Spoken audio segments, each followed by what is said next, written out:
Well, folks, a few weeks ago released a video talking about hunting late season food sources, and can't see much of it here behind me, but this is I'm on the outskirts of one of the privet hedge thickets and honeysuckle thickets that I showed on that video. It is, what day is it? I don't even know what day it is.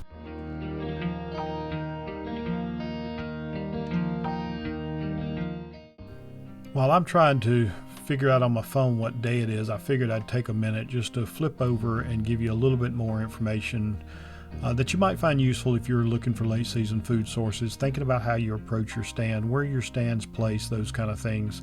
So I'll try to be as brief as I can. This is just a quick topo layout of the property.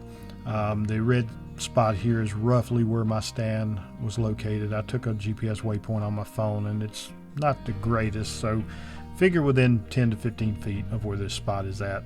As you can see, I've got a creek running through here, so this is kind of a valley. So from a morning hunt perspective, thermals, you can expect the thermals to start rising in this general direction. So I knew that was a potential that I would have to deal with. So I would have preferred a strong wind, which I ended up getting this day. I had winds out of the northwest at 11 to 12 miles an hour. As you can see here, this is the general wind direction. I was figuring anything from a west to a north perspective would be good for a morning hunt here. I generally expected the deer to come from the north, and they generally, based on observation and scouting, like to follow this specific contour here till they get down into this little flat area. And once they get down into this flat area, there's a couple ways they can go. Sometimes they'll branch off this way, sometimes they'll continue on and move down into the bottom this way, and sometimes they will move along this general direction, and even sometimes following that contour on around. So just a good little general hub here is where I decided to place my stand. I'll flip over and show you the other map in just a minute, but I usually park in this general area. And there is there's a road that runs somewhat like this and splits off in this general direction here. You'll see it a little bit better on the other map. And then there's another road that actually follows this contour, so you can get an idea of what the satellite view looks like. And this is a couple of years old.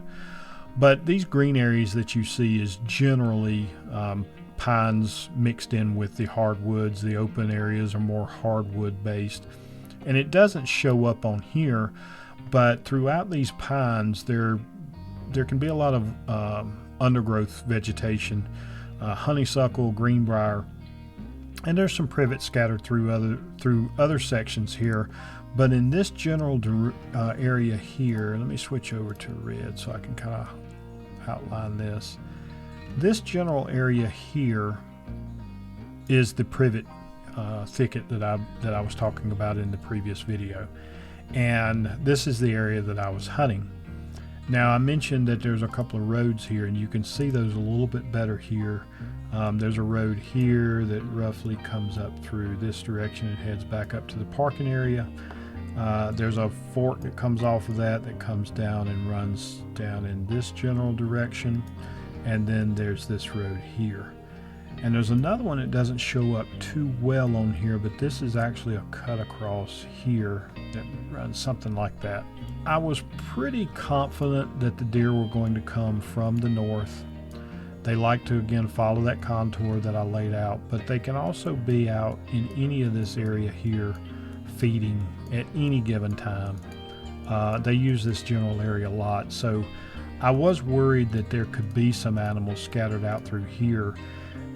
And I normally, if I was heading down in this area to hunt, I would normally take this route. But because of the northwest wind, because I thought there might be deer feeding out in any of these locations where, again, there's that understory vegetation, I thought I might be better off to actually use this path where I dropped down to this road, came across, followed over into here, dropped down, followed this, and then button hooked into that stand. Actually, I probably was more like this because I didn't want to get anywhere near this privet. I didn't want my scent going into this privet.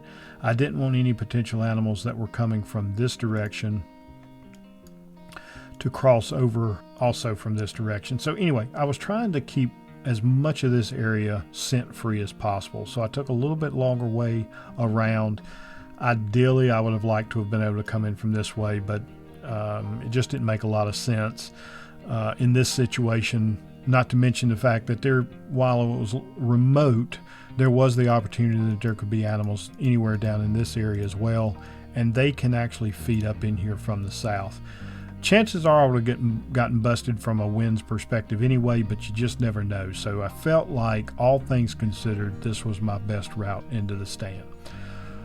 So with that, I hope this gives you an idea of kind of what the scenario was I was dealing with, and now I'll hop back over to the in the field footage. Most people don't know unless you listen to the podcast. For reasons that involve my wife's health, I have not been able to hunt much this year at all. The few times that I got out prior to the last week or so, I was really just trying to hunt some natural corridors and funnels, hoping to get something because I just haven't had time to get out much. I think this is my 12th sit of the entire season. But this morning I eased in just before light, set up in a stand on the edge of this privet.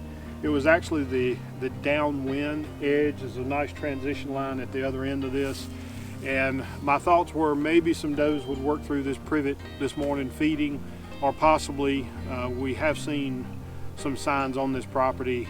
A buddy of mine, Gene Bramlett, was telling me yesterday he'd seen some scrapes opening up, so I thought maybe we'd catch a buck cruising the edge of this stuff looking for a doe up in here feeding. And sure enough, about 10:30, I heard steps, looked off to my left, and this guy was working right along the lower edge, the downwind edge of this thick stuff, and gave me what's probably a 5 or 7 yard shot. Man, I'll be honest, the way my season's gone this year, to even get a deer at this point, I'm just tickled to death. So I guess the message here is, even in the late season, if you're struggling, don't give up.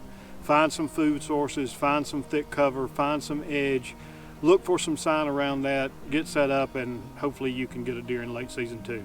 We've still got another week here. I'm not sure, but I may actually be done. I've got a few stands that I have had up since before season that I never even got to hunt. I think I'm gonna pull those out later today, and I may try another big stand of privet this afternoon from the ground. Haven't decided yet. I'm gonna check the weather and just see how things go. But anyway, we hope some of the tips that we're sharing are helping some of the other hunters out there out. So again, don't give up, stick with it. Even in late season, you can get it done. And like I said, this is going to be some really good eating, and I'm tickled to death with this deer. So talk to everyone real soon.